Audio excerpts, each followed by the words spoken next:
Bonjour, bienvenue sur cette vidéo. Alors aujourd'hui nous allons parler de la notion de justice et notamment telle que l'a définie votre manuel à la page 446. La notion justice est un terme polysémique. À première vue, la justice, ça pourrait renvoyer aux tribunaux, aux juges. Toutefois, votre manuel dit qu'il ne faut pas se limiter à cette seule définition. Il énonce en fait 4 grandes composantes de ce terme polysémique, de ce terme qui a plusieurs sens. Alors, tout d'abord, il dit la justice est un sentiment subjectif dans le cœur de l'individu et c'est également une disposition de l'âme, une vertu. C'est-à-dire qu'il y a des liens quand même très étroits entre la justice et la morale. La justice, c'est aussi une institution, le pouvoir judiciaire. Et là, effectivement, ça peut renvoyer également aux politiques, par exemple. La justice, troisième point, c'est un principe politique qui régit les pouvoirs et les responsabilités politiques et fonde leur légitimité. On pense à Montesquieu et à l'équilibre des 3 pouvoirs. Et quatrièmement, la justice, c'est une mesure qui distribue les richesses d'une nation et garantit à tous un minimum d'égalité réelle et matérielle, ce que l'on appellerait la justice sociale. Alors dans cette vidéo, c'est surtout sur ce 4e point que j'insisterai à partir de l'ouvrage de John Rawls, Théorie de la justice. Alors non, c'est pas une boîte de chocolat, c'est un bouquin. Et nous allons voir un petit peu quelle est la démarche de John Rawls dans ce livre. Le livre de John Rawls, Théorie de la justice, va sortir aux États-Unis en 1971 dans le contexte de la guerre du Vietnam, dans le contexte aussi d'une ségrégation des populations noires aux États-Unis.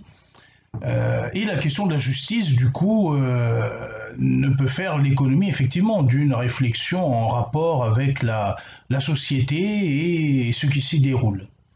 Alors, le livre de John Rawls, Théorie de la justice, c'est une compilation de plusieurs articles. Le premier date de 1957, Justice as Fairness, la justice comme équité. D'autres articles suivront et John Rawls mettra tout ça en forme dans cet ouvrage qui sortira donc en 1971 aux États-Unis et sera traduit beaucoup plus tard en Europe. En France, la première édition est de 1993 avec une nouvelle préface pour l'édition française où Rawls répond à quelques-uns de ces critiques que j'évoquerai à la fin de cette vidéo. Alors quel est le point de départ de John Rawls ? Le point de départ de John Rawls, tout d'abord, c'est de proposer une théorie alternative à l'utilitarisme et à l'intuitionnisme. Je vais vous lire. Il dit ça dès le début de la théorie de la justice. Je cite John Rawls. « Mon objectif est d'élaborer une théorie de la justice qui soit une solution de rechange à ces doctrines qui ont dominé depuis longtemps notre tradition philosophique. » Donc il pense à l'intuitionnisme et à l'utilitarisme. Alors quand John Rawls prétend prendre certaines distances avec notamment l'utilitarisme, bon, on n'est pas du tout dans la logique justement de Mortal Kombat ou des autres jeux vidéo dont je vous passe les commentaires.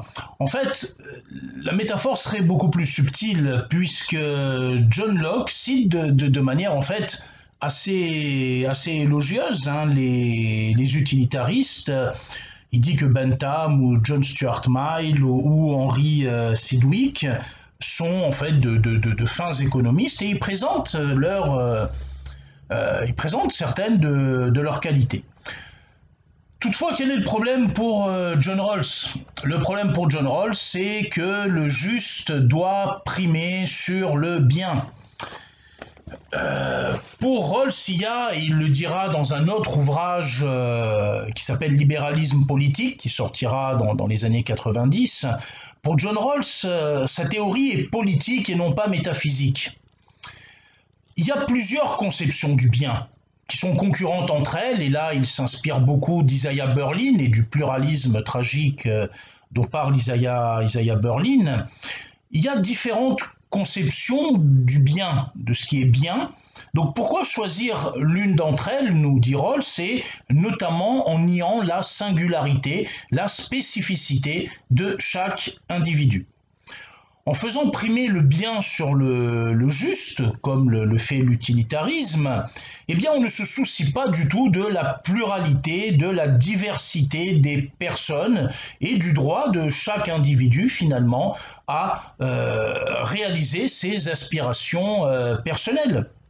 Pour John Rawls, on ne peut pas violer la liberté du petit nombre pour satisfaire le plus grand bonheur du plus grand nombre.